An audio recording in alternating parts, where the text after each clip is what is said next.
આદિવાસી અવાજમાં તાકાત હોવું જોઈએ, એ તો વાયરમાં કરંટ નહીં હોય ને તો આ લોકો કપડા ઝુકાવે. જય આદિવાસી. 7/9/2023 થી ઉત્તમગઢીથી પદયાત્રાની શરૂઆત કરેલી અને આ લડાઈની શરૂઆત કરેલી અને આજે પણ ચાલુ છે. ત્યારે પણ અમે સહકારમાં હતા, આજે પણ સહકારમાં છે અને આ લડાઈ જીતીશું નહીં ત્યાં સુધી સહકાર રહે છે. વાત કરી જળ જંગલ જમીન બચાવવાની, અનેક વિનાશકારી પ્રોજેક્ટો આપણી વચ્ચે આવી રહ્યા છે. તેમાંનો જ આપણા વચ્ચે એક આ પ્રોજેક્ટ લાવે છે, સરકારી દવાખાનાને ખાનગી કરવાની વાત કરતા હોય. આ સરકારી દવાખાનું કોણ છે? આપણા મા સમાન છે ને, આપણા મા સમાન છે ને. કોઈ માના ધવળ પર હાથ નાખતું હોય તો ચલાવી લેવાય, ચલાવી લેવાય. એ હાથ સહિત કાપી નાખવાની તાકાત આપણે બધાએ રાખવી પડશે.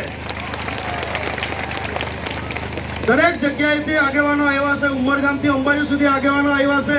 પાર તાપી રિવર લિંક લડાઈની યોજનાની શરૂઆત કરેલી, 16 જેટલી રેલી કરેલી, ઉમરગામથી અંબાજી સુધીના તમામ આગેવાનો એક મંચ પર આવેલા અને સરકારને ઘૂંટણીએ પાડી દીધી. આમાં પણ આપણે બધા તેને સરકારને ઘૂંટણીએ પાડીશું.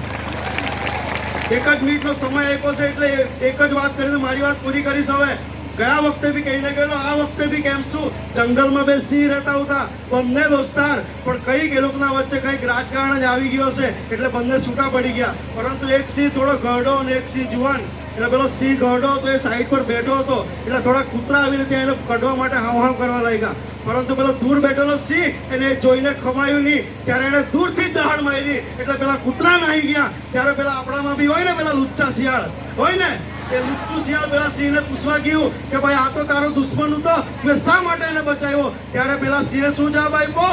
મારો સમાજ એટલો પણ કમજોર નહીં હોવો જોઈએ જેનો લાભા કોઈ કૂતરા લઈ જાય. એ કૂતરાનો આપણે લાભ અન્યાય હશે ને, અન્યાય થશે ને.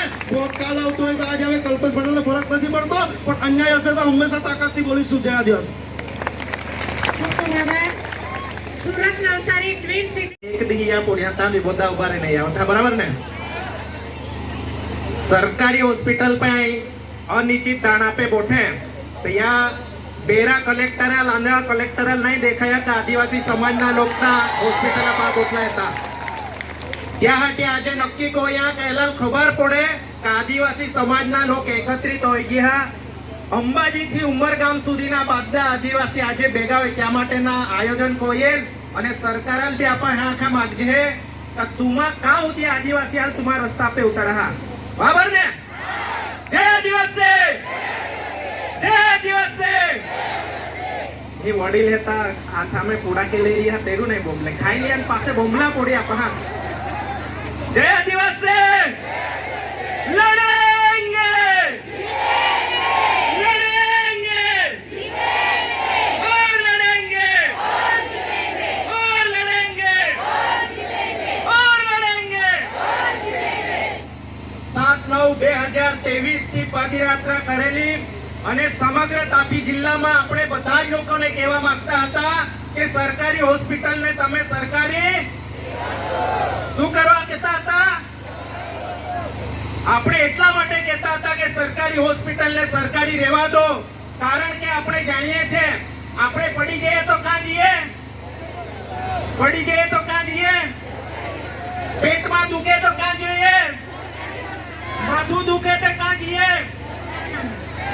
ડિલિવરી થવાની રહે તો કાં જઈએ. પણ આપણા ચૂંટાયેલા પ્રતિનિધિઓને એ નથી ખબર કે આપણે બધી જ વસ્તુ જ્યારે પણ આપણને કઈ બી દુખતું હોય તો આપણે કાં જઈએ? હોસ્પિટલે જઈએ છે ને, જઈએ છે ને. તો એ હોસ્પિટલનું ખાનગીકરણ ન થાય, મેડિકલ કોલેજનું ખાનગીકરણ ન થાય, એના માટે જ તમે બધા આવ્યા છો ને, એના માટે જ તમે બધા આવ્યા છો ને. કેટલા જણા એવું વિચારે છે કે આ હોસ્પિટલનું ખાનગીકરણ થઈ જવું જોઈએ અને કેટલા જણા એવું વિચારે છે કે આ હોસ્પિટલ સરકારી રહેવી જોઈએ? હાથ ઊંચો કરીને બતાવો છો. લડેંગે, લડેંગે. આપણી વચ્ચે સીકે ચૌધરી સાહેબ છે જેઓ રિટાયર્ડ પીઆઈ છે સોનગઢના. એમણે મને સવારે વાત કરી અને એક મેસેજ મોકલ્યો કે જો સાંભળો આપણા ધારાસભ્ય શું કહે છે. ધારાસભ્ય શ્રી એવું કહેતા હતા કે આ સરકારી હોસ્પિટલનું એમઓયુ થયું નથી, પણ કોંગ્રેસના ઘણા લોકો સ્ટેજ પર મેળવવા માટે કુદામકૂદ કરે છે. પણ ભાઈ અમે જ્યાં ઉભા રહીએ ત્યાં સ્ટેજ થઈ જાય છે, તમારે આવા કહેવાની કઈ જરૂર અને તમારામાં એટલી તાકાત હોય, તમે આવી રીતે બોલી શકતા હોય તો તમે સરકારમાં બેઠા છો, તમારી સરકારને કહો ને કે એક લેટર લખે કે આ સરકારી હોસ્પિટલને સરકારી રહેવા દઈશું. લખવું જોઈએ ને, કેવું જોઈએ ને. એક ધારાસભ્યશ્રી અમને લઈ ગયા હતા અને એમણે સરકારમાં વાત કરાવીને એવું કીધું હતું કે આ સરકારી હોસ્પિટલને અમે સરકારી જ રાખીશું, પણ આજે એવું કહે છે કે આ તો આ આંદોલન કરે ને આ તો તે આંદોલન કરે છે. ભાઈ, તમે અમને આંદોલન કરવાનો કેમ મોકો આપો છો? ભૂલ તમારી છે ને, ભૂલ એમની છે ને. એટલા માટે હવે પછી આવનાર સમયમાં જે પણ કમિટી નક્કી કરે બધા સાથ સહકાર આપશો ને, આપશો ને. આ ખાનગીકરણ કોણ કરે છે? આ બાજુથી બોલો તો ખરા. ખાનગીકરણ કોણ કરે છે? ખાનગીકરણ કોણ કરે છે? ખાનગીકરણ કોણ કરે છે? આપણે વેદાંતાની લડાઈ કેમ લડેલી યાદ છે? વેદાંતા યાદ છે? પાર તાપી નર્મદા રિવર લિંક યાદ છે? આ સરકારી હોસ્પિટલનું ખાનગીકરણ કરવાના છે, યાદ છે ને બધાને? આ બધું કોણ કરે છે? સરકાર કરે છે ને. બોલો તો ખરા. તમને ખબર જ નથી કે આ કોણ કરે છે, તો લડો કોની સામે છો? આ બધું કોણ કરે છે? આ બધું કોણ કરે છે? સરકાર કઈ? સરકાર કઈ? સરકાર કઈ? સરકાર કઈ? એટલા માટે તમને કહું છું, ઉમરગામથી અંબાજી સુધીના આદિવાસીઓ એક થઈ જાઓ અને ભાજપ સરકાર જ આ ખાનગીકરણ લાવે છે એને ઉખેડી ફેંકીએ તો આવી રીતે આપણને તડકામાં બેસાય નહીં, આવી રીતે આપણે ઉભા રહીને સાંભળીશું નહીં. જ્યાં સુધી આપણો નેતા બોલશે નહીં, જ્યાં સુધી આપણા નેતા લડશે નહીં, ત્યાં સુધી આપણી દશા આવી જ રહેવાની છે. એટલા માટે અમે અમારું કોંગ્રેસીકરણ ઘરે મૂકીને સમાજની જ્યારે વાત આવે ત્યારે ખુલ્લેઆમ બોલીએ છે. એટલે મેં બધાને નથી ગમતો, પણ આદિવાસી સમાજ માટે લડવું પડે, મરવું પડે, અમે તૈયાર છે. લોકોને ખોટી વાત કરીને ગુમરાહ કરવાની વાત કરતા હશે, અમે ચલાવી લેવાના નથી. અને જ્યાં સુધી અમને વેદાંતા જેવું આંદોલન કરતા સરકાર જો એવી ઈચ્છતી હોય કે ફરીથી આદિવાસી સમાજ વેદાંતા જેવું કરે તો એ પણ જોઈ લેજો, અમે એ પણ કરવા માટે રેડી થઈ જઈશું. અંબાજીથી ઉમરગામ સુધીના આદિવાસીઓ હવે જાગી ગયા છે અને 3 તારીખથી જે અનિશ્ચિત ધારણા પર બેઠા છે, ધીમે ધીમે આખા ગુજરાતમાંથી લોકો મળવા આવ્યા, બીજા રાજ્યમાંથી પણ લોકો મળવા આવ્યા છે. અને હવે પાર તાપી નર્મદા રિવર લિંક હોય, નેશનલ હાઈવેની વાત હોય, સરકારી હોસ્પિટલની વાત હોય, ખાનગીકરણની વાત હોય, એસટી અનામતની વાત હોય, હવે આ વ્યારાથી જ બધા જ આંદોલનના બધા જ સાથીઓ સાથે મળીને હવે આપણે ગાંધીનગર ઘેરાવ કરવાની પણ તૈયારી કરી રહ્યા છે. આવશો ને? આવશો ને?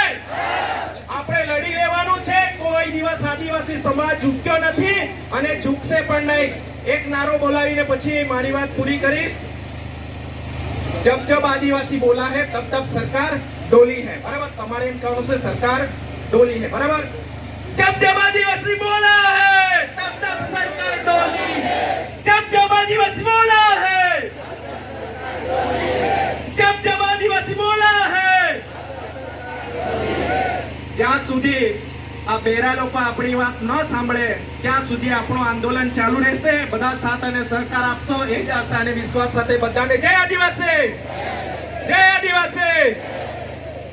20 દિવસથી વિયારા જનરલ હોસ્પિટલનું ખાનગીકરણ થવા જઈ રહ્યું છે તેના વિરોધમાં સમિતિ દ્વારા જે ધરણાનો કાર્યક્રમ કરવામાં આવ્યો, ઉંબરગામથી અંબાજી સુધીના લોકોને ખબર પડી કે વિયારામાં સરકારી હોસ્પિટલ બચાવવા માટે ધરણા થઈ રહ્યા છે.